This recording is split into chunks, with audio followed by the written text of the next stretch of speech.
Good afternoon, everybody. This month I have two change orders to report. The first one is the First Creek connection to the Prologis lift station. Now, this project is really located at about 470 and Smith Road. What this project actually allows us to do is reduce some of the piping that takes sewer flows to the Prologis lift station. Instead, we can take them into the First Creek interceptor system and then convey all those flows north to the northern treatment plant. And what that does is that we can abandon the Prologis lift station. Okay, so what happened was when we were executing this project, this was a couple of months ago, if you recall, when we had all those rains and storms. So when we were doing our surface restoration, the road work, we had to go back and redo some of the work in Smith Road because the sub base got wet and we had to take it out and redo some of that work. So that's what this project is about, this change order is about. And to actually fund a portion of this change order, we actually used some of the savings from the project, because as we were doing the entire project, we redid some stuff so that we had some savings. So this change order just, caters for the amounts of work for the subgrade and roadway that we had to do. So any questions on that? The second change order that I have is at Buckley Air Force Base on the south entrance. What's happening there is that Public Works and the base are expanding entrance into the base by, I think, adding one extra lane. And we had a PRV, a pressure reducing vault, on our water system feeding Buckley right there. So with the expansion, our PRV would be under the new lane. So we had to get it out of there so that we could actually access the PRV without closing the entrance to the base. Now, what happened is when we relocated the vault, we found that the pipe that we're connecting to was in bad shape. So we had to go add in, I think, 2 extra sticks of pipe in order to find good pipe to connect to. And then we had some sensors that couldn't fit in the old vault because the newer sensors are bigger. So that's what these changes are for. Now, while both these change orders are slightly above, individually, they're slightly above our 5% KPI, when you look at the overall on the program wide, we're still at about 0.5% in change orders. So any questions for me? Thank you, Mr. Rubin. Any questions? Thank you. Moving on to water supply update. John Murphy, please. Hi, good afternoon, everybody. Nothing major to report this month. We are obviously we're done with our major water rights yields during the summer. So we're into the fall now. And so we're starting to use less and less water a little bit. Our storage is at about 83%, down about a percentage from what I reported in the water supply update through the end of September. So nothing really major going on right now. We're just sort of entering into that wintertime demand as we just slowly come off, and we'll settle in as outdoor use drops off. So if there's any questions, I won't take up any more time. Councilor Bergan. Yeah, so happy to hear that we're at 83% going into the fall. I guess last time at this time, were we at that 50% or were we less? This time last year? Yeah. Well, if we look at, jumping around really fast here. In the report on page 3 of my report, which is page 10 of 236, there's that graph that compares the storage over the years. And so if we look at where we're at the end of September, the purple line, and last year was the green line. So yeah, you can see the difference is about, let's see, 120, maybe 30,000 acre feet more in storage right now than where we were sitting last year. So we should be in good shape if we get just even like a normal winter. Yep. Yeah. Normal winter, we should be good, which is really good news for all of us.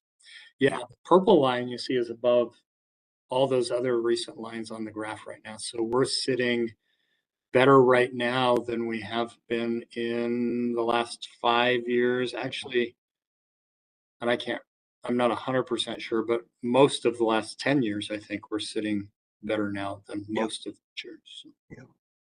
Yeah. I keep hearing about El Nino, so we'll see how that shapes up. Maybe we'll have a better than normal year, but there's no guarantees. Thank you. More questions for John?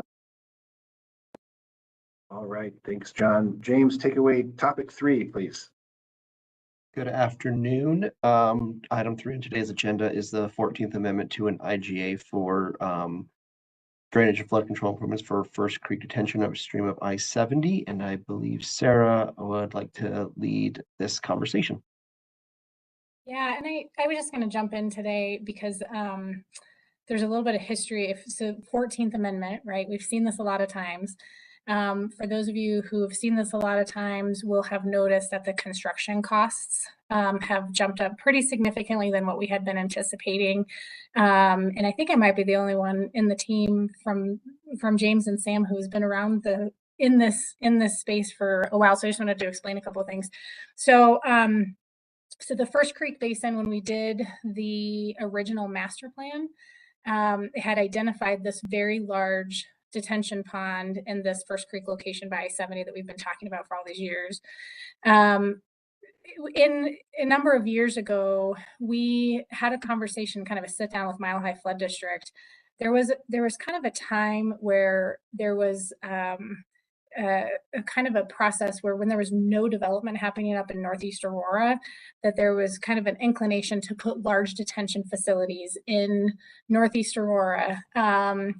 And so we've been negotiating with Mile High Flood District and other jurisdictions for some time to make sure that only what's being stored on Aurora is actually caused by Aurora. So we've gone through some processes like that. And then the First Creek master plan, we went back and reevaluated that to say, okay, we're going to be requiring that all the developers have to detain all of their detention for their property. And we want to make sure that in the hydrology or the evaluation of that First Creek pond size, that's being accounted for. That also has shifted over time. And if the ponds are maintained by a metro district, then the district has been willing to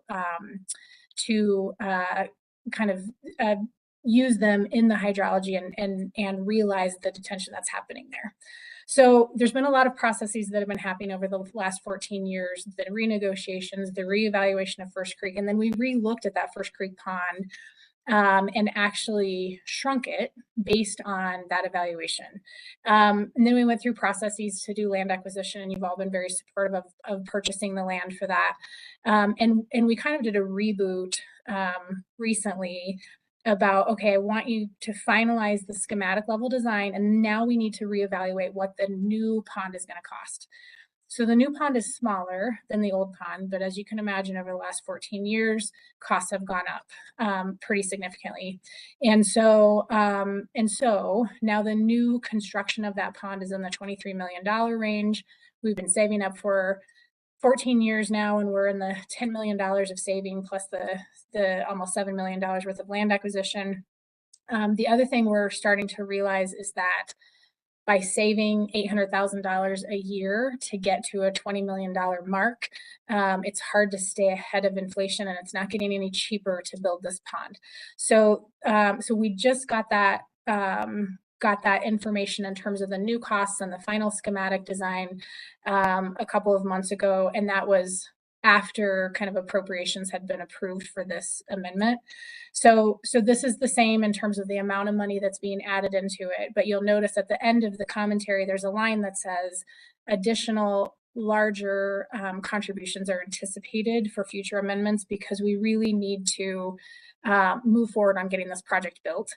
Like I said, it's not getting cheaper. And we also do have an IGA with the city and county of Denver that requires us to build this pond to a certain capacity, and they could call on that at any time. So I wanted to take a chance to explain a little bit of the history and the evolution, and then also just a kind of a little indication of where we're trying to head in the next couple of years, which is dedicating more money from our stormwater program and then taking more of Mile High flood contributions and focusing them on this project so that we can move forward on getting it built. The one last thing I'll mention is we do have a CMGC contractor that I want to bring on board. I think it's been hard for the engineering community to stay up to speed with what costs actually are, because they've been so variable and increasing in so many different areas. So we're going to bring a contractor on board to also help us understand what the reality of that $23 million number is, and areas where we might be able to do some cost savings. So a little more information on that this time, but it's the same amount of monies this year, and we'll anticipate some additional amendments to hopefully get it built in the next couple of years. Councilmember Bergan. Yeah, so thanks, Sarah, for that history. Mile High obviously is doing a contribution, but do they also increase their contribution based on the cost of construction going up? Is there some kind of factor in there for them? Yeah, so actually the biggest impact for the district was kind of the mill adjustment that happened last year, a couple of years ago. And then the reality of how, so there's kind of a bucket of money for the revenues or the monies that are collected within our jurisdiction that then I guess are assigned to different counties. So as an example, the amount of money that they raise, then they kind of say, okay, here's the bucket of money that can be contributed to projects in Arapahoe County and in Aurora, and in Adams County and in Aurora.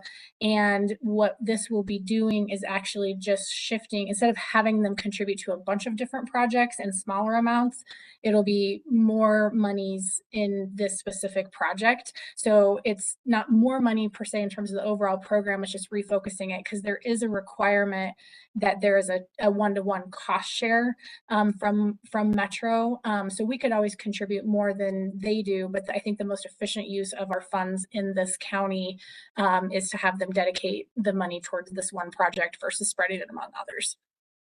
And there was an increase in the mill levy? I can't remember now. Yeah, it was a couple of years ago. It was kind of I don't remember what the When they was. de-bruised, yeah. It was the de-bruce, yeah. Oh, right. So they Okay. de-bruised, and that let them keep or let them generate and keep more of their revenue. So that is a positive to us, where they'll be able to contribute more to all of our projects. Not necessarily, it goes into that bucket Sarah was talking about, and then we get to help them select where to focus that increased amount of funding. More questions on this topic? Anything else, Sarah, on that one? No. Okay, Sarah, the takeaway number 4, please, as well. Yeah, absolutely. And so this one is a reimbursement agreement. Some of it is similar to our other reimbursement agreements in terms of the terms and selecting the contractor and the design and the warranty and what have you. The one what's a little unique about this one, so the Argenta site, which used to be Fanfare, for those of you who have been aware of kind of that, it was an urban blighted city project. The city had purchased it, and then in the effort to encourage redevelopment of it, one of the challenges with the Fanfare site was the fact that there is a regional stormwater conveyance that kind of bisected the site and went through it. So as a part of kind of analyzing how to develop that project, this reimbursement funds kind of routing the regional stormwater channel around the site. And so the total reimbursement is a not to exceed amount of the $750,000. It's anticipated to refund $150,000 of that this year if this gets approved, and then $600,000 next year. Member Bergan. Sorry, I have a question on this because I remember we bought that property that was blighted. And I think the developer or not the developer, but the owner probably did pretty well. Then we were responsible for the whole taking it down, doing all the mitigation of, any environmental issues and so forth. So this is in a TIF area, right? I'm afraid I'm not sure. So I guess. Yeah, I think that's right. Would have to verify. Yeah, we can look at that. 750 is paid for though by us, by the city, not by the That's right. That's right. As a commitment of that, at the time, as a commitment we had made at that time, that it was that we would pay for rerouting the regional stormwater around the site. That's correct. All right, thanks. You're welcome. Questions for Sarah? Thank you, Sarah. You're welcome. Thank you. Yes, Richard is covering the next 4 agenda items here for Alex. Good afternoon. So items 5, 6, and 7 are coming before water policy as a result of last year's IGA with the U.S. Forest Service. That IGA established that Aurora Water and the Forest Service could work together on forest-related projects, but funding for those future projects would come through separate and subsequent agreements between the Forest Service and the city as approved by City Council. So the first agreement we have this year is on the Tennessee Creek project. The Forest Service has completed the permitting process to treat about 800 acres of forest above Turquoise Lake up in Lake County. Aurora has about 20,000 acre-feet of storage in Turquoise Lake, and that's basically where we take a large majority of our Colorado River water is into Turquoise Lake. This is a 5-year project that will treat this area through mechanical and hand thinning. The treatment plan does include potential prescribed fires as well in this area. The treatment will improve forest health, reduce fire risk, and reduce the impact if we do have a fire occur in that basin. Aurora's been asked to provide $150,000 that will match the federal funds. As a side note, Colorado Springs Utilities is also contributing money towards this project. So our dollars are getting matched on both sides there. We did anticipate this cost in our 2023 budget. In addition, the Forest Service is also in the permitting process for forest treatments above Twin Lakes. Aurora also has storage in Twin Lakes, and that's where we divert our water through the Otero pump station into the South Platte. So Twin Lakes is also important to us. The issue here is that as we move through the Turquoise Lake project, if there's any unused monies, the Forest Service would like to apply those to the Twin Lakes project when it is up and running. So that's that one very quickly. So any questions? Councilmember Bergan, any questions? Okay. Is water policy okay moving this one forward to study session? Everyone fine with that? Let's move it forward. All right. Thanks, Richard. The second one, Stewardship West MOU.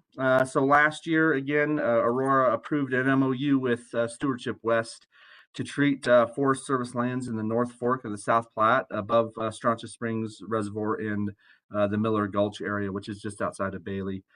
Currently, 548 acres have been completed and 973 are left to be treated. Stewardship West has also completed a stewardship agreement with the Forest Service again to treat up to 1,000 acres in the Tarryall Basin.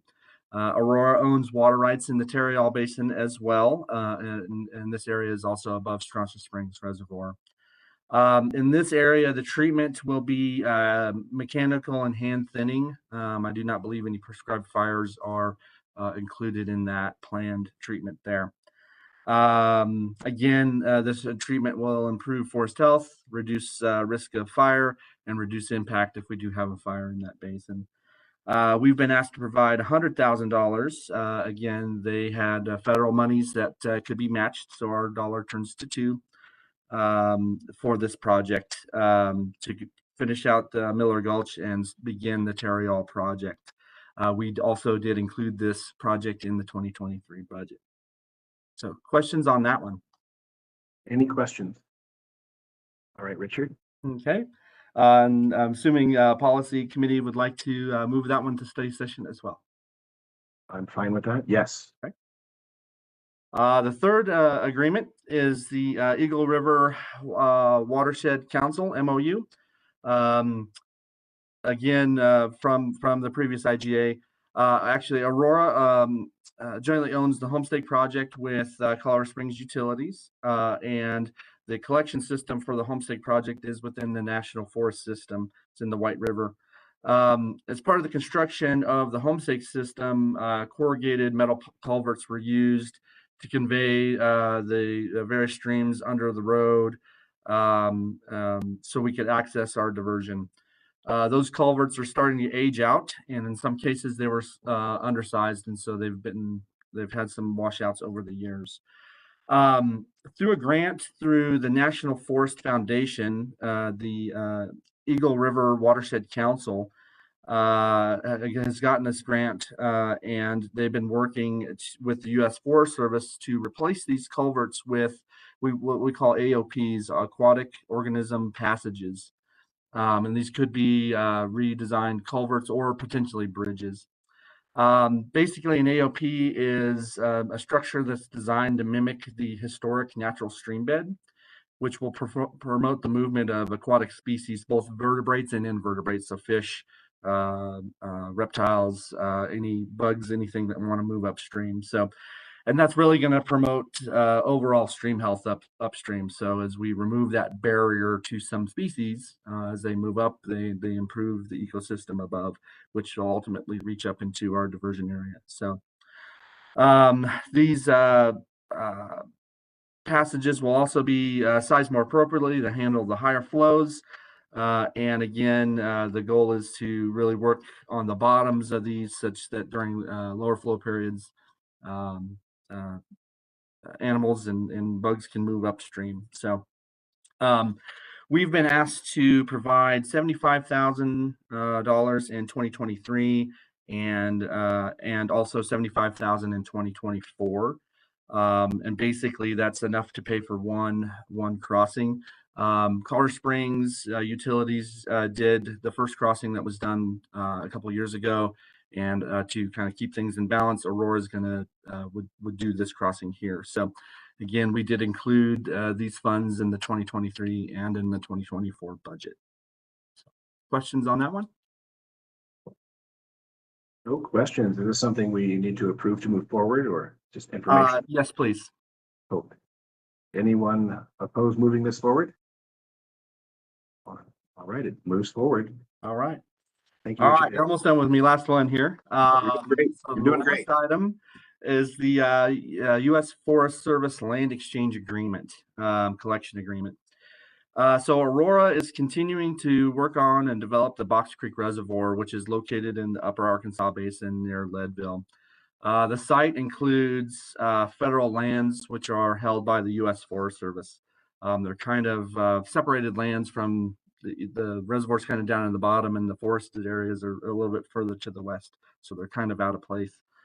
Aurora submitted a land exchange proposal in 2018 to the U.S. Forest Service. And at that time, we had a collection agreement in place to basically fund the Forest Service's review of that application. Unfortunately, the Forest Service was not able to review that application due to some staffing and other priorities that came into the forest. And so That agreement expired, and actually Aurora was refunded its money for the portion that was not completed. The Forest Service has subsequently increased their lands staff, and we have negotiated a new collection agreement with the Forest Service. So the exchange includes, we need 3 40-acre parcels of U.S. Forest Service lands associated with the Box Creek Reservoir. Aurora has 2 properties that are nearby that we've put up for potential exchange. This includes the Columbine Mine, which is in Lake and Chaffee County, and then the Mount Albert property, which is directly west of the Mount Albert or the Box Creek site. And that's totaling about 237 acres between the 2. Aurora obtained these parcels for the sole purpose of making a land exchange more attractive to the Forest Service. They would get in holding lands that are better managed by them, and we would get lands that are more suitable for or were needed for our projects. So the collection agreement to review the current proposal is $52,398.74. And that's to, again, fund the Forest Service's review. And again, this is just to review the proposal. They will make a determination based off the proposal if they want to move into the next phase of the land exchange. Land exchanges, like other federal actions, will require the permitting process, so there will be more to come, but this is the first step. We did include these funds in the 2023 budget as well. So any questions on that one? Looks like no. Oh, Councilman Bergan. So this benefits us, not them. It benefits, actually, it's mutually beneficial.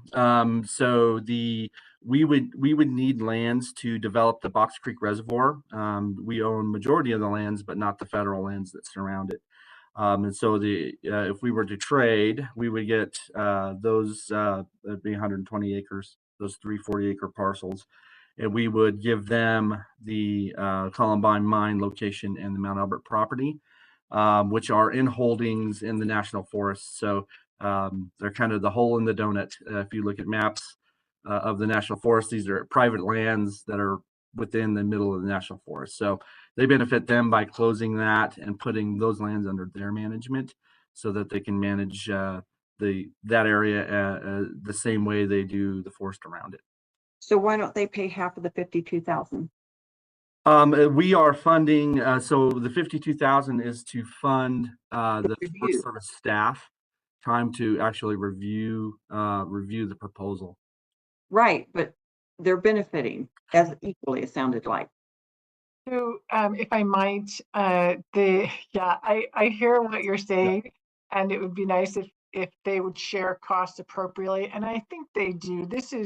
We acquired the lands to exchange because we wanted the federal lands that abut our property, and basically the only way to get those lands out of federal ownership is through a land exchange. And so that's the process there. If we weren't providing lands that they needed or were beneficial to them, then this review that they're going to do it's a feasibility review to see if the land exchange makes sense from their point of view. Okay. Then they would simply say no. And when we went to build our project, we would have to get a right of way or do more mitigation or do something because we would be impacting those federal lands. So while it does benefit them because It benefits us more. Exactly. And the whole purpose of this was because we want those federal lands. And so we acquired these lands that we knew they would like in hopes that would benefit them. Yeah. Okay, that makes sense. Thank you. Yeah, and it's very typical for actions like this to have a collection agreement for the federal agencies. They would be fine with the status quo, but for us coming forward, requesting this action. Any more questions or input? Richard, thank you so much. Yep, you betcha. Thank you. All right, Todd Brewer, number 9, a presentation for lead service lines. get the lead out. Well, that's what we're going to try to do. We sure hope so. Good afternoon, everybody. I'll try to appropriately share my screen here. Hopefully I can get that done in WebEx since I'm used to Teams. Has that popped up for you all? Can you all see the PowerPoint? Yes. Excellent. Yes, All sir. right, the first hurdle has been cleared anyway. So I know it says September update. Of course, we were gonna chat with you all about this a little bit last month, but we're really grateful for the opportunity to do it today. And there have been a few things that have transpired and progress has been made over the last month as well. I'll hover on this title slide. I know this is something that for any number of reasons over time, you all have probably seen diagrams about the city water main and then the city service line versus the privately owned or the service line on the customer side. And that is, particularly relevant as we talk about service line inventory and replacement and, all of the different activities that either are going on now or need to be going on in the future as part of this nationwide effort to get the lead out. So just wanted to hover on that diagram for just a minute. So today, we'll go through quite a bit of information here in the next few minutes. I'll give you a really, really brief review of the lead and copper rule. We won't dive into the regulations too much at all, but it does kind of help provide some really important and relevant context to why we're doing what we're doing. We'll look a little bit at the Aurora Water map that we have, kind of the state currently of our inventory, the ongoing inventory and replacement efforts. Hopefully I've got a diagram that helps to kind of simplify all the different activities in the form of a lead service line replacement plan timeline. And then, in addition to providing an update into what's been going on over the last, several months or year, a really key reason we wanted to bring this update to you was to present this idea or recommendation about voluntary approach versus a mandated ordinance approach and the rationale behind that based on efforts around the country, what's been successful, what's been unsuccessful, and basically learning from other folks' challenges and successes that are a little bit ahead of us in terms of their timelines, and then some time certainly for questions and discussion. So the lead and copper rule and the revisions, what's changed? Well, in a nutshell, the lead and copper rule was originally came to be in the early 90s, I think 1991. So it's been around for a little over 30 years. But, science is supposed to be ever evolving and changing as we learn more. And so the lead and copper rule was revised and the revisions became effective in late 2021. Which kicked into motion a series of events. There are some compliance timelines you'll see a little bit later on in our own project timeline. But systems are supposed to complete a system-wide service line inventory by just about a year from now. I think it's just a couple of days less than a year. I think it's October 16th of next year is the actual compliance deadline. It includes the city-owned or utility-owned lines, the customer-owned lines. So on the private side of the meter, and so there's all sorts of activities that need to be completed by public water systems in the next year. So some of the things that Aurora has done, certainly there's been a lot of inventory work. We'll talk a little bit about that kind of voluntary inventory and replacement approach that's been utilized over the last few years.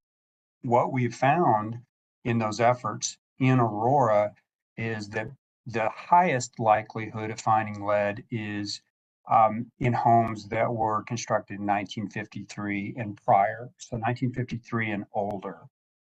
That's not an absolute guarantee that we wouldn't find it in newer homes, but based on, doing quite a bit of work to go out there and look, this is really what we found.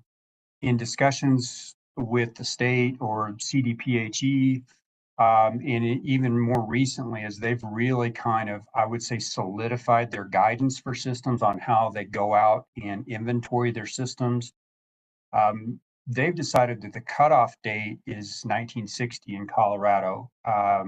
So we found in Aurora, 1953 and older, it's not necessarily a high likelihood, but it is more probable for us to find lead.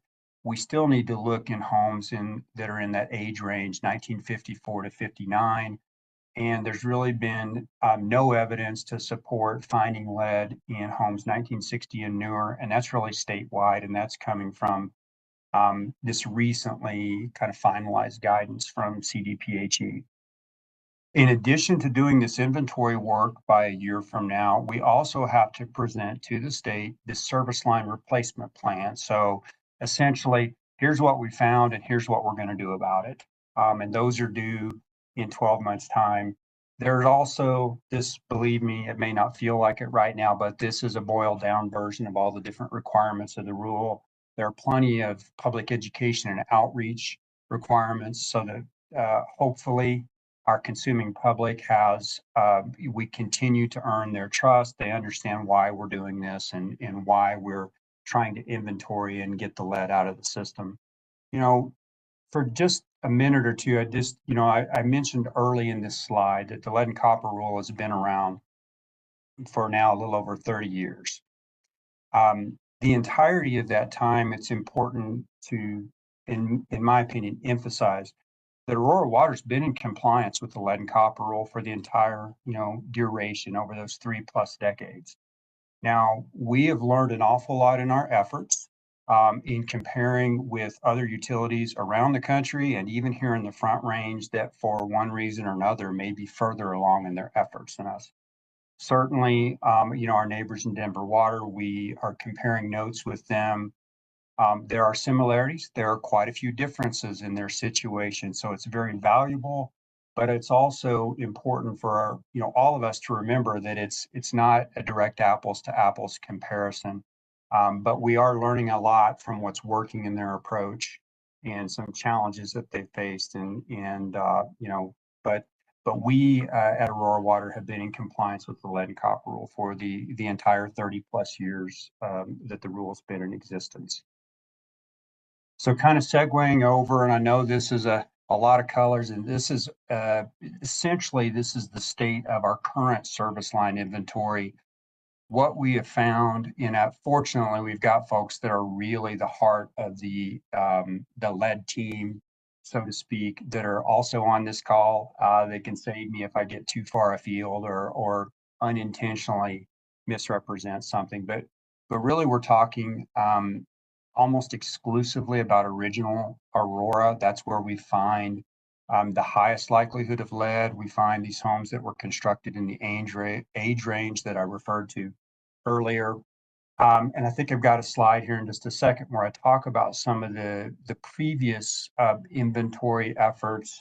There was a big pilot effort that was done, I believe, predominantly back in 2018, maybe into 2019, where 1,500 or so homes were surveyed. So a lot of the green, the yellow, the red that you see here in this are from those previous efforts. So if we have a red dot in there, then that's confirmed lead or galvanized, which some of the, I'll say the complexity of the new rules, if we've got some galvanized service lines in there downstream of lead, those are also going to have to be certainly inventoried and replaced and dealt with just like a lead line would be. So red is a confirmed lead or galvanized.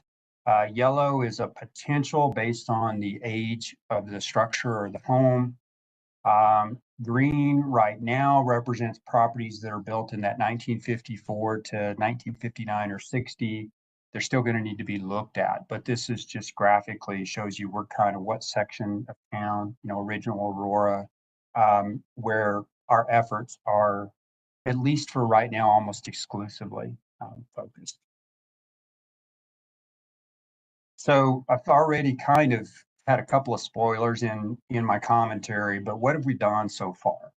Well, I mentioned the 2018 pilot effort. So there were previous inventory efforts. This was a voluntary, inventory and replacement approach. It does predate my time with Aurora, but there were some incentives, that Aurora Water could provide if folks met some certain conditions. I know just in conversations with the lead team, I believe we sent out, 5,000 or so emails or letters. We got about 30% response on that, which I'm not a survey expert, but I think that's a pretty high return on the investment from back then anyway. Um, that's where we were able to develop this data set and start to say with some confidence, we're finding our highest likelihood of finding lead is 1953 and older homes. So that's why some of this we have quite a bit of data. Some of it we have some data for the customer side, but not the city side or vice versa. So that's where we're now picking up this effort with the revisions to the lead and copper rule, and also some of the funding that's available through the, passage of the bipartisan infrastructure law.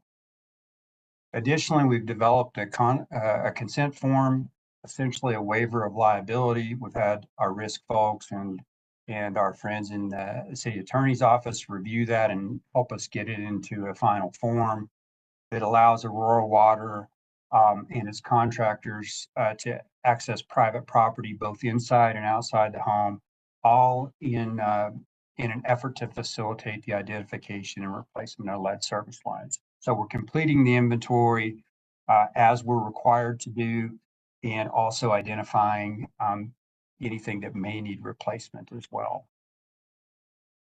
So here's the figure that I referred to. I hoped was a simplification, but as I added more and more to this, it gets busier and busier. But it is a complex project. So what I was trying to do was to certainly convey that there's an awful lot going on in this effort, and we're not capturing all of it in this diagram. But we're kind of right here. Which is a big part of the reason that we're updating you all and recommending that we further the discussion about an ordinance here in late 2023. We have the work going on with service line inventory and replacements as necessary. We also are in process and moving towards trying to apply through our state revolving fund for some of the BIL money for the lead service line replacement program. There are a lot of requirements. It's certainly not a one-page application, project definition, a whole host of things that have to go on, but that's all in process as well. A couple of other things that have gone on here, and you see kind of in the green as you color code here for 2023, and down here, the program management consulting services. So we just in the past few weeks have been able to get through the scope of work and have essentially all of the paperwork that needs to go on behind the scenes to bring on CDM Smith as our consulting firm to help us with program management on this. CDM has, and there are a lot of consulting firms that are operating in this space around the country, understandably. CDM has done an awful lot of work in New Jersey in particular. I didn't mention it, meant to a little bit earlier, but Newark, New Jersey has been kind of one of the model utilities in terms of really tackling this problem, recognizing that they had a fair amount of occurrence of lead service lines, somewhere in the neighborhood of 15,000 lead service lines in their community. This was a few years after the whole Flint, Michigan, crisis occurred. And Newark was really kind of the opposite end of the spectrum. They tackled it. They were able to really dive in with CDM's help and very aggressively replace the lead service lines in a relatively short time frame, 3 to 4 years. So we have them on board now to help us move forward to complete these the inventories and the the composition or the creation of the replacement plan. We're doing a lot of this work right now too, because council has supported us with funding. So we have work going on in advance of the finalized, formalized replacement plan and inventory. We're trying to fix what we can when we can. A lot of the work that you may have heard about throughout the last few months, we've been trying to maximize efficiency with the funding that has been allocated to us by council. We've been trying to work with our colleagues over in Public Works as different street projects that they have scheduled for, milling and resurfacing operations. We try to, as much as we can, get in there and do what we need to do for investigation, be out of their way so that when the street is resurfaced, we've got a nice finished product for our citizens instead of having to go back in on something that's just been rehabbed. So we're in this a little bit of a gray area as we're trying to be very proactive, use the funding that we have while we continue to fully develop this plan and submit, by the compliance deadlines, just 12 months from now. So our goal is we've got the program management folks on board now. We're actually having a kickoff meeting with them, a series of kickoff meetings over the next few weeks. We have a contractor that's out doing potholing work. They just recently finished over in the Morris Heights subdivision, which was a set of homes that were in that 1954 to 59 timeframe. There was some street resurfacing work scheduled there, so we were able to jump in there and do the potholing and investigative work ahead of any of the street work. So we're trying to maximize efficiency, minimize impact, on the citizens of Aurora. So all that's going on now. We'll be working with CDM in the coming months to complete this inventory and to fully develop the lead service line replacement program, which includes some prioritization of replacement work, all of those sorts of details. And then the goal would be, as we continue moving forward, hopefully with some of this SRF funding that we want to apply for in the first half of 2024, would be to continue to maximize efficiency with other city operations. We're going to continue to need to resurface streets. There's water line replacement, there's sewer line rehab work, and we have that responsibility to maximize efficiency as much as we possibly can, while also maximizing public health protection for all of our customers and any of the folks that might drink our water. So then I guess the final thing, just for this pretty busy slide, is why we have kind of starting with this kind of dark red 2022 and dark red 2027 is down across the entire duration of the project. We have all of this program administration effort, the planning, the communication and outreach, the inventory refinement. Of course, the map that I showed you, somebody knows a whole lot more about that stuff than I do to continue to update and refine the data as we collect it in that map in our database.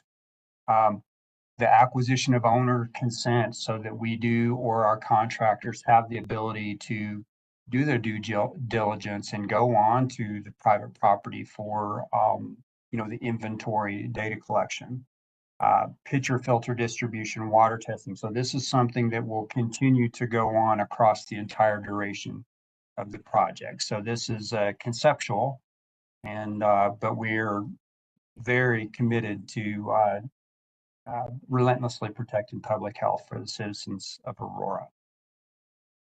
So back to the ordinance. Why an ordinance? So one of the key thing for us is the establishing of an ordinance would move the program from voluntary, which is what it has been up until now and still is, over to mandatory. Owner consent is still the preferred choice, would always be the preferred choice. We do have challenges in Aurora where we have tenants that are not the owners of the property. They're renting Sometimes it's a property management firm that's actually the folks that they pay the rent to, but we need consent from owners. So sometimes when we're establishing contact with the residents of the home, they're not even the ones that can grant us, the access or the consent. And that can be very difficult to try to track some of these folks down and to get these consents that we need.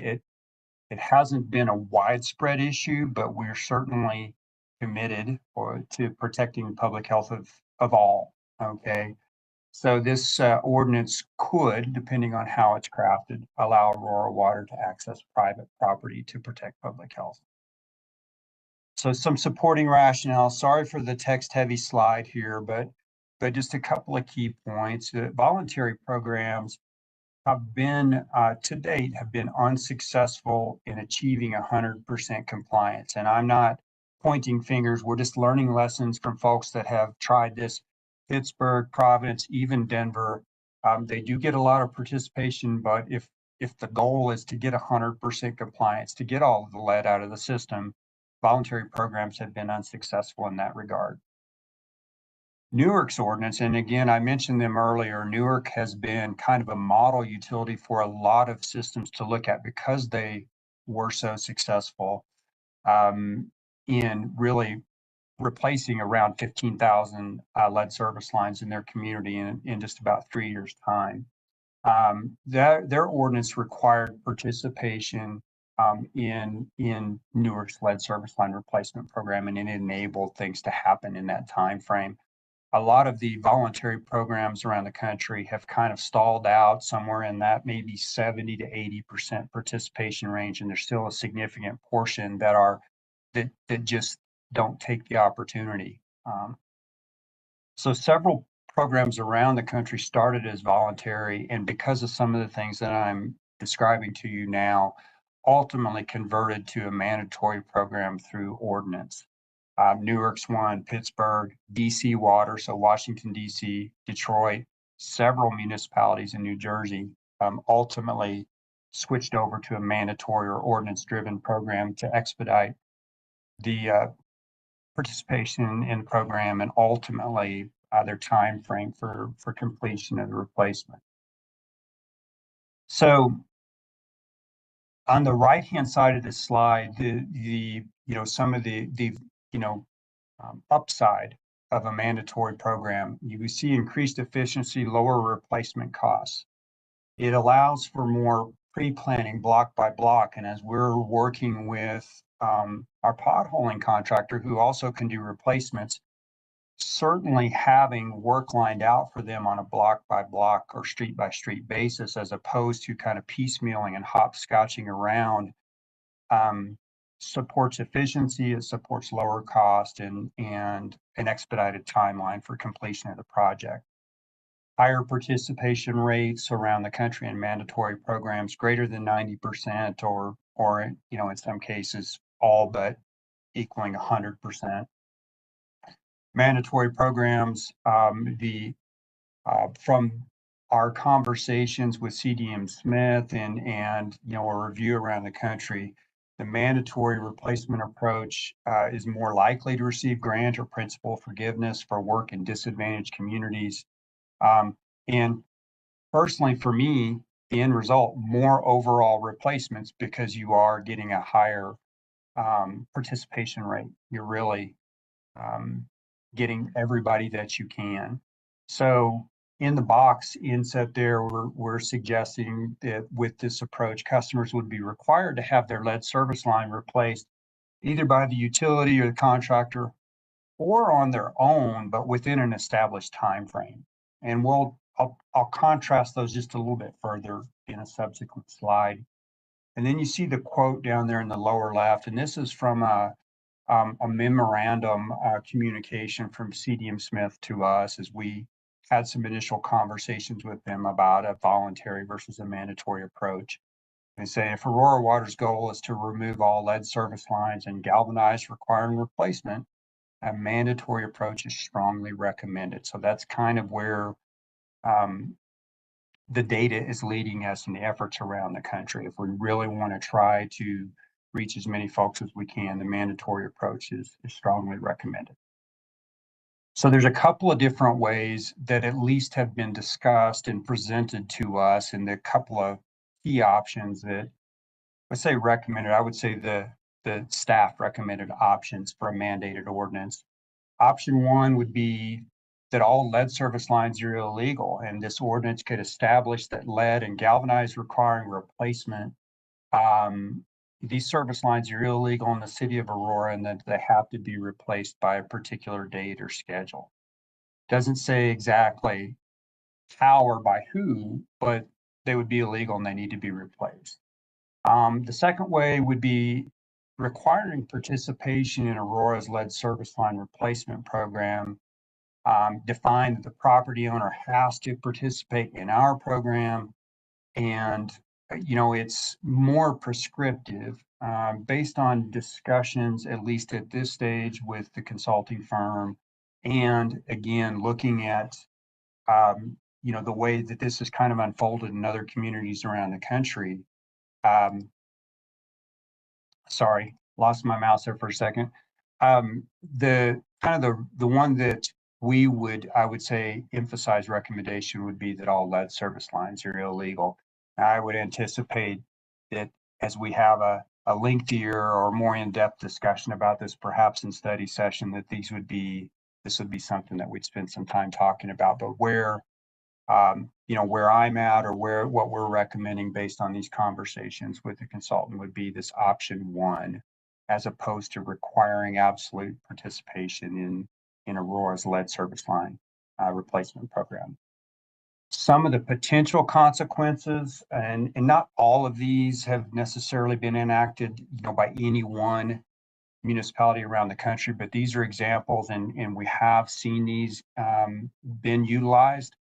It could be water service shut off, or no water service will be provided until a lead or galvanized line requiring replacement has actually been replaced. There could be financial penalties. Certainly the idea of some sort of a disclosure of service line materials at the time of sale or rental has been done. I'm not a lawyer, but I'd liken that kind of to a lead paint disclosure whenever a home of a certain age or older is being purchased. And or something along the lines of a lack of a lead or a galvanized requiring replacement, some certification that being a condition of a certificate of occupancy or landlord renewal by the city. So these are just some examples of actual penalties that could be considered to support kind of the teeth behind the ordinance, that if folks are not complying, that there are some penalties that could go along with it. Of course, the hope would be that folks do want to participate. We do want to get the lead and galvanized out, and we're maximizing, public health protection. So in summary, I would just say, hopefully a few key things. Aurora water staff are working to complete this inventory. We had a weekly meeting just this morning with the lead team, kind of updating us, in the past couple of weeks. We just going into fall break, there were a couple of schools that were potholed and investigated. Thankfully, they had copper service lines. There wasn't any replacement work that needed to go on there. We just recently completed, or the contractor completed, doing potholing in the Morris Heights subdivision and getting ready to start work, I believe, as early as next week in the Colfax Villas area. It's all part of that original Aurora. So work continues to go on there. Another key point, again, many voluntary programs across the country ultimately switched over to a mandatory or ordinance-based approach, with several of the advantages that I talked about over the last few slides. And then that recommended option, staff recommended option, would be to declare lead service lines and galvanized requiring replacement as illegal, but provide flexibility in the means of replacement. So that's I know that was a whirlwind of 30 years worth of regulatory stuff and a lot of work that's gone on over the past several years, but specifically over the past 12 months or so with the Aurora water staff. But I do think that a consideration of an ordinance to help us expedite the timeline and protect folks that may have galvanized requiring replacement or lead service lines would be something that would absolutely benefit from further, discussion. I'm happy to try to answer any questions that you all may have today. I'm sure we have some questions. Councilmember Bergan. Thank you for the presentation. I'm trying to remember from past water policy committees when the program came forward, but what are the chances of lead literally getting in the drinking water? Well, as far as a percentage, that's a good question. I can tell you a couple of key things. So Aurora Water has all of our plants function at the very highest level. We have optimized what we call optimized corrosion control treatment. So we do an excellent job of managing the water chemistry to minimize any sort of lead corrosion. So in my professional estimation, the chances are pretty low because we have a lot of folks that work around the clock to produce water of the absolute highest quality. So, but we're still bound to this compliance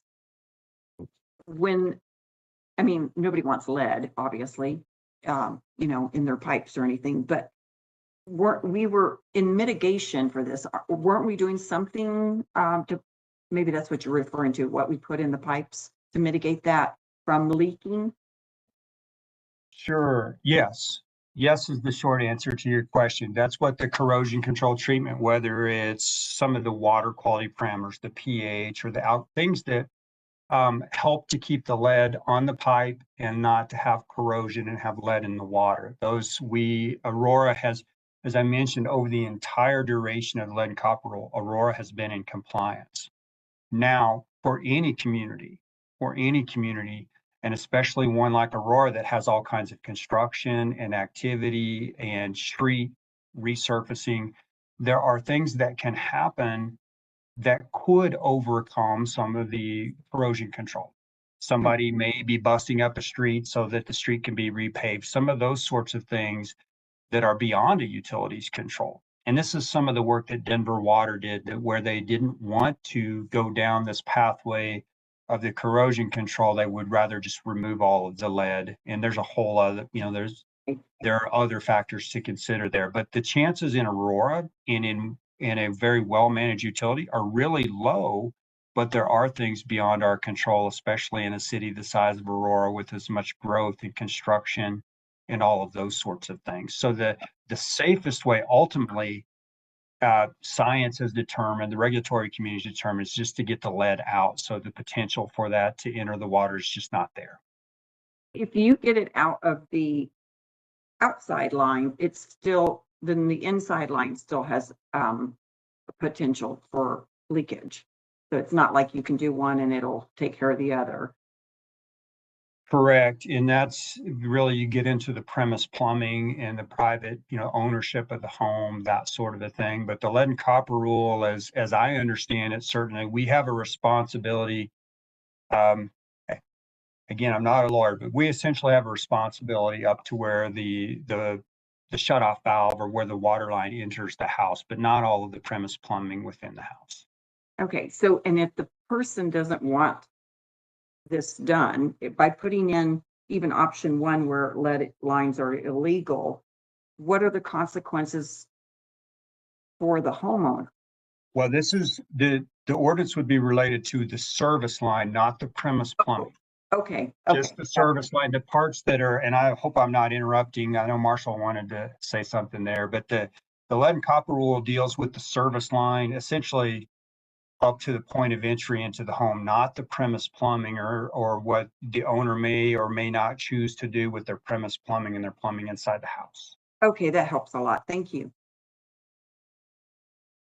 Marshall, I know I didn't give you a chance to. No, you're good. Okay. Yeah, I think you covered it.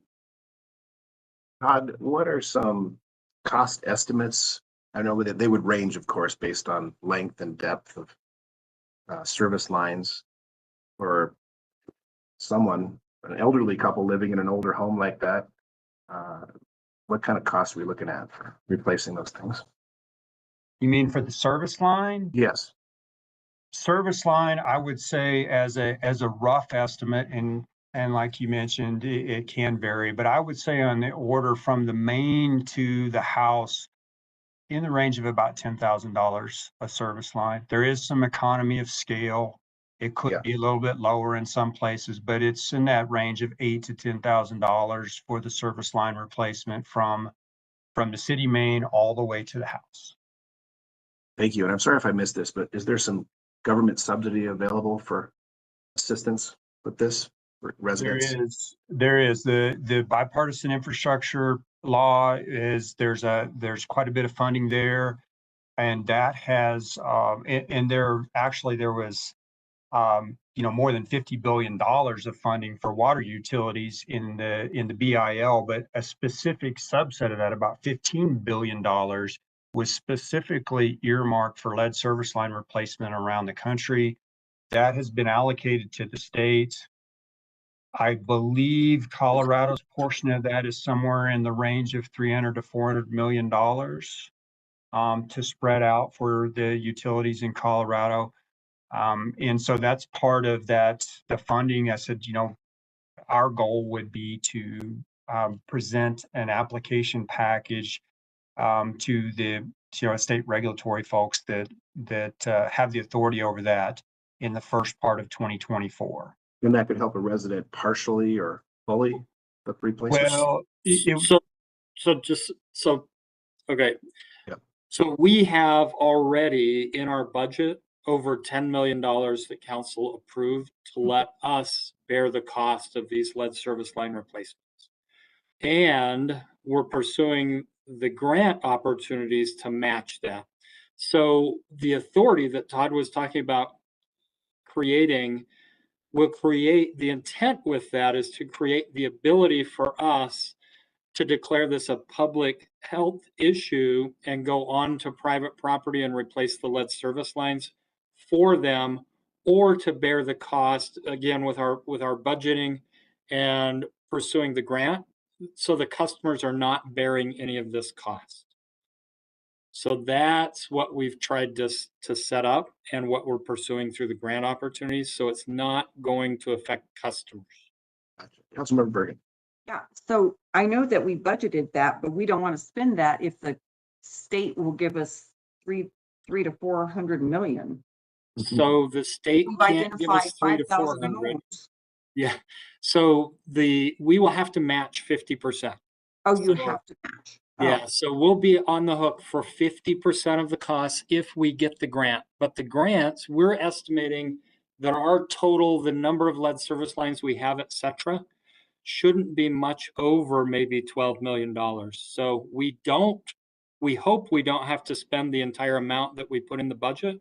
Hopefully we only have to spend half of that. Right. And then the grant covers the other half, because you're absolutely right. We want to minimize the cost to the utility, maximize the opportunities to access some of the funding that's been set aside, but we're limited to a 50% match. Okay, thanks. Any further questions? So we want to move this. Is this just information? We're not really serious yet about wanting to put an ordinance to the attention of the study session? Yeah, we need to get it to study, and we are serious about the ordinance. Okay, so yeah, we want this to be thought out very well, and we don't want it to go over like a lead balloon. Oh gosh. Sorry, rim shot, please. No, sorry. You've been holding on to that one for a while. Any opposition to moving this forward? All right, so be it. Moves forward. Thank you, Dr. Brewer. Thank you all. Appreciate it. And then item number 10, Education and Outreach Program Overview and Update. Natalie. Yes, good afternoon. Let's see if I can share my presentation here. Okay. Does it look good? Yes. Okay.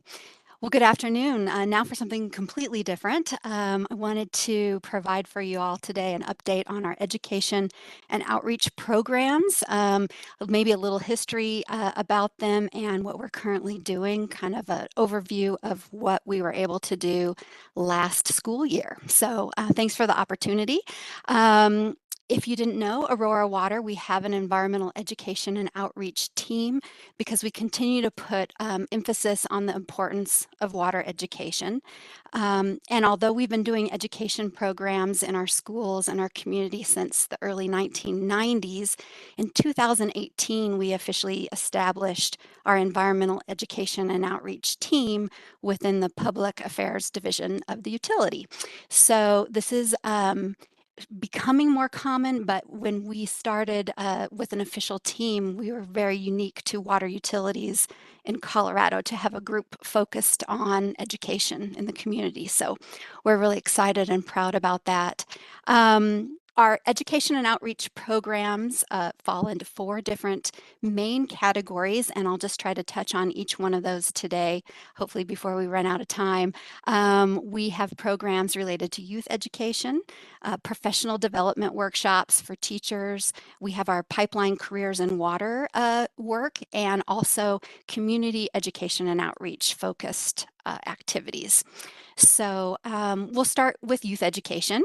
I think it's interesting to think about, I was thinking about this morning, that a 5th grader today in 2023 will be able to vote in 2031, and they could even be old enough to, well, they will be old enough, but to be governor in 2043. So youth in our state are really the future of Colorado's water and Aurora's water as well. So most importantly, youth use water today. So they're a big part of those consumers of water. So our focus on youth education and our programs consist of classroom presentations.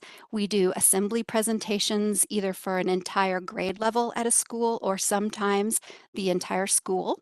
We offer a series of different field trips, and we have a program called H2O Outdoors, which is a water camp for high school students. And I'll give you a little bit more detail about that. And we also offer many resources for teachers. Teachers can check out supplies and curriculum from us as well.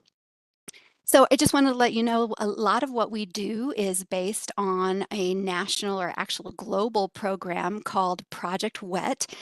This was originally, Project WET stood for Water Education for Teachers and was a curriculum that was developed here in the United States, but since has gone global, that really focuses on teaching students how to think and not what to think, which is really valuable. But it also provides a lot of hands-on and fun activities related to water. So lots of our programs have these activities embedded within them. A lot of these activities are things that we teach teachers in our teacher workshops. And we were honored in 2021 as a team. We were recognized with the Project WET Educator of the Year award. So a little plug for that. And this next slide I'll share with you to show that over the last 27 years, we've really grown our education program for students. We started in 1994 with a smaller water festival event with about 500 students. And you can see that we reached in 2019 our most abundant year with programs. We reached over 17,000, almost 18,000 students in Aurora. Which we're really proud of, growing that and continuing to get that education into schools. We would love to have students see us in kindergarten, preschool, and in every grade level as they get older, all the way up through 12th grade. So we're continuing to try to be present in almost every school. You can see 2 dips in participation there. Unfortunately, that was our COVID years when we couldn't go into schools, but we were able to change all of our programming to virtual. So I'll show you a little bit about that. And so last year we were pleased in our first year back, being able to go back into schools and do things in person. Our numbers were up. We did over 536 presentations for over 13,000 students in Aurora. So we are out there every week in many schools each week, teaching all different topics about water. Our classroom presentations are the main way that we do that. We do 16 different presentations, and these are, of course, correlated to the science standards that are state standards taught in Colorado, as well as we've really worked hard to make sure that our presentations fit in with the curriculum that the school districts are doing at each level. For example, in fourth grade in Aurora, all of the students learn about Colorado's history. And so how we get water into fourth grade in Aurora is we go in with a presentation about water in the Old West, and we relate Colorado's historical water with today. So that's kind of how we get in each grade level. We've worked to find the tie-in there. In these presentations, you can see our on the left there, that's our water cycle song in motion that we do with kindergartners. We have presentations for lower elementary levels, like this one is If I Was a Fish, where we sing songs about water, because you can get a song stuck in your head for sure and learn that pretty quick. And then we also depicted here as our Water Heroes presentation, where we select students to help us. They dress up and they help us describe how we supply water to the city. So in many different creative ways, we're teaching students about water at each grade level.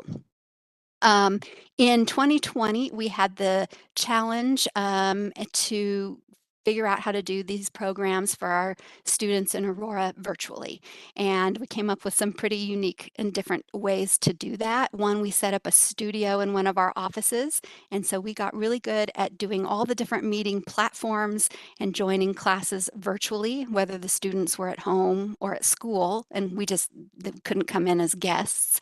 We also created some online tools for students and teachers, one of which is our Conservation Capers online course, where students can learn how to do a home water audit and find out where they could save more water at their house. We did videos. One got really creative, our Water in the Old West assembly we changed into a video with talking emoji heads that the students really liked. That was fun. And then our puppet show that we normally do, we went ahead and filmed it out at Aurora Reservoir so that students could watch that during the pandemic. So lots of different types of programs and ways for students to learn about water. Even though we are back in the schools, we have continued to create virtual tools because we find that teachers are really utilizing those as well, in addition to having us there in person. And this is just a couple brief things that we created that kids can do online. We have the history, Aurora's water history is now an online course, and a lot of our lessons we've changed to online options. One of the coolest is our virtual water supply tour for fifth graders. As if I haven't mentioned it already, the really neat thing that's happened in the Aurora Public Schools and Cherry Creek Schools, we think, is that all the fifth graders in our city do a science unit on water. And so we've really seen, because of that unit, a lot of use of our virtual water supply tour, where students can click through and watch different videos and see different things about how and where their water comes from and how it's delivered to their homes.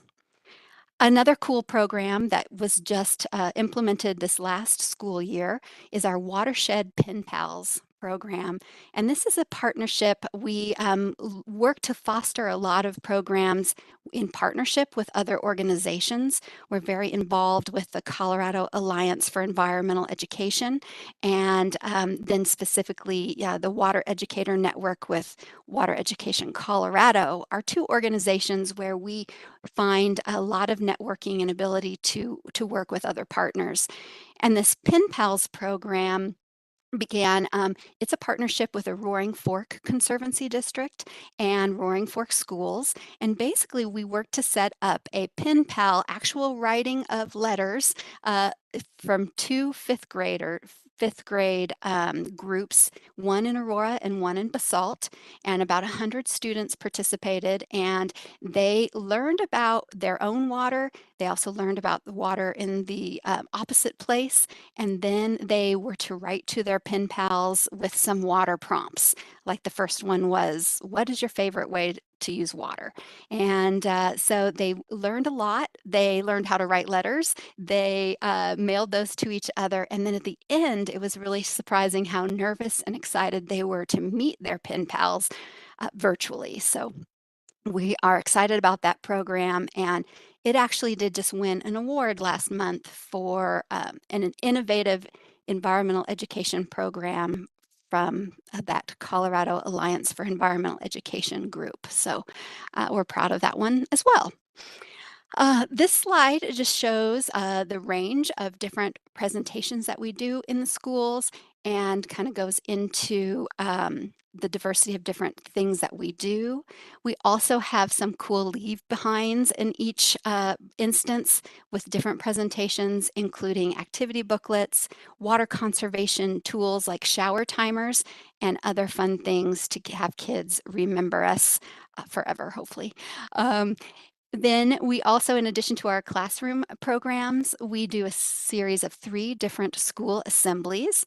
We do, like I mentioned before, Water in the Old West is our presentation for 4th graders. We did implement a new one last season or last school year for little kids where we do a puppet show. It's called Sonny Takes a Walk on the Water Side, and he learns from all of his friends how to protect our water. And we were invited to also do these assemblies at our libraries. So we've done 2 or 3 shows of the water puppet show in different libraries throughout the city. Field trips is another category of work that we do. Mainly our field trips are bringing kids into Aurora Reservoir as well as our Waterwise Garden at the AMC. And students learn all different aspects of water depending on their age. We do different activities with them, but we're really trying to increase their awareness about water with place-based learning and hands-on experiences there. I would say one of our biggest projects is our Aurora Youth Water Festival. Our 2024 Water Festival event will be the 30th one. And Aurora's Water Festival was one of the first in Colorado. I think actually we were the 3rd one. And today, utilities across the state, I think there are 15 different water festivals that happen throughout each school year, with ours being one of the first ones. In a full year, we have about 1,600 kids that could come, and we host it at the Community College of Aurora. If you see information about this, we always try to let everyone know about volunteer opportunities, and we would love to have everybody come by and see the event that's happening in 2024. It'll be on May 16th, so we'll get you information about that. In addition to our in-person festival, as a result of the pandemic, we started a virtual water festival. It's basically an online notebook, and people can click through the different lessons, and the teachers and students, as they do each lesson, there's a prize related to what they can receive for doing those lessons. And this has really become a nice tool because we unfortunately don't have enough space at the Community College of Aurora to host every single 5th grader, but we're trying to reach almost everyone with the addition of the virtual version as well. Over the last 30 years of the program, just the Water Festival itself, over 38,000 students have come to the Water Festival. So that's, I think, making a big impact in water education in our city. Real briefly, our H2O Outdoors program that I mentioned is a partnership we have with the Keystone Science School and Denver Water, where we bring high school students to up there to Keystone at their camp for 3 days, and they all get to take on a different stakeholder role of a water stakeholder in Colorado. And then throughout the course of the 3 days, they learn about water in Colorado from that stakeholder's perspective, and then they need to go ahead and debate each other about a water issue in the closing of that program. So that's really teaching students skills to be involved, how to engage, and how to be a part of a town hall meeting and things like that. So our field trips are really, we're excited to have those back, and we started a new one last school year for high school students that we call our in-town water tour, where we're bringing students from Aurora. It's usually, we've connected with some AP environmental science teachers who have the ability to do a little bit more out and about in the community, and this tour includes a visit to Strontia Springs and then sometimes to one of our water treatment facilities as well. As I mentioned before, we have lots of resources for teachers, and we were really excited to work with both Cherry Creek Schools and Aurora Public Schools in their water unit creation for 5th graders, where we were able to go in and put in details related to Aurora water and our system here in each of these program areas. So each lesson, the teacher can click on the Aurora Water link and see how that applies to the lesson that they're teaching. Another big part of what we do is our professional development for teachers. We offer 3 different workshops throughout the summer called Forests to Faucets, and these are for preschool through 12th grade teachers. We started this in 2006, and since then we've had about 360 teachers participate in our programs, and they're designed to provide teachers with an in-depth knowledge about Aurora water, as well as hands-on materials they can do with the students. So I'm going to just go through. Here's all the wonderful comments. Everybody loved it and they learned a lot. Our Careers in Water program is another one I'll just touch on briefly. We are really working to foster information and find, when we do our Careers in Water presentations for high school students, we then want to create a pathway so that students can get the training they need and move on to maybe apprenticeships, internships, and eventual actual positions with the City of Aurora. So we're working with our operations team and Aurora Public Schools Pickens Tech school to create kind of a clearer path, and we're working on that in this year and next. Our community education and outreach, we are at events, we are doing classes, and we have a new program called the Water Course, which we are doing more education for adults in Colorado. I know we're getting short on time, so I'm just going to keep on going. I just want to really mention here that our work does go in conjunction with a statewide effort, which is the statewide Water Education Action Plan. And our team was very instrumental in helping create this plan. It's basically an education plan for Colorado when it comes to water education, and it's part of the Colorado Water Plan overall. If you didn't know, one of the main points in the Colorado Water Plan is education and outreach. And so our programs have really developed over the course of the years, and we were able to help them create this statewide framework for water education in Colorado. So if you want more details about that, you can certainly reach out to me. But I think one of the valuable things about this plan was it talks about the different things that you are objectives you're trying to meet with education and outreach, and the different kinds of tactics used to do that. And you can see here, what I did is I took some of our main programs, and the check marks there show how each program meets a different aspect of that statewide water education action plan and the objectives that we're trying to meet as a state.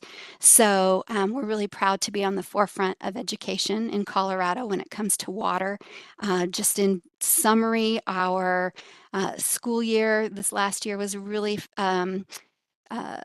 fruitful with our 2 water festivals. Like I said, we had 3 teacher workshops, and we had 100% of the teachers said that they would invite us back again. So we're really seeing an uptick in requests this fall and going into this school year. And we're proud to keep those numbers going of people that are hearing about Aurora Water, learning more about it, and becoming more water literate. Here is our team, and in the future we are hoping to expand some of those programs that we've been doing and expanding our audiences into the community. So with that, it's 2:30. Sorry to go on a little bit long there, but let me know if you have any questions. Really important, critical work you're doing. Thank you for it. Sure, thank you. Questions or comments?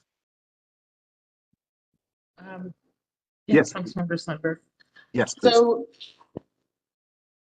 what is, I guess, the educational pipeline for young people if they do the careers in water or are part of the careers in water program and they would want to come work for Aurora Water? Like, what would be the gap between being youth and then being able to actually work in our department? Well, sure. Well, what we're finding is, first off, we want students to think about water.